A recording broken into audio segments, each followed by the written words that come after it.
Court number 2 sa final match for category 3, wearing blue armor, Jose Mangro Espinosa from Masbate versus Renjeli Morano, wearing red armor from Rafael Benito. And court number 1, final match,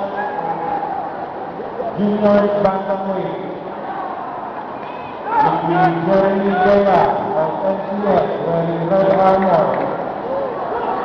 Kyle Angelo Santoso of Piedmont wearing blue armor.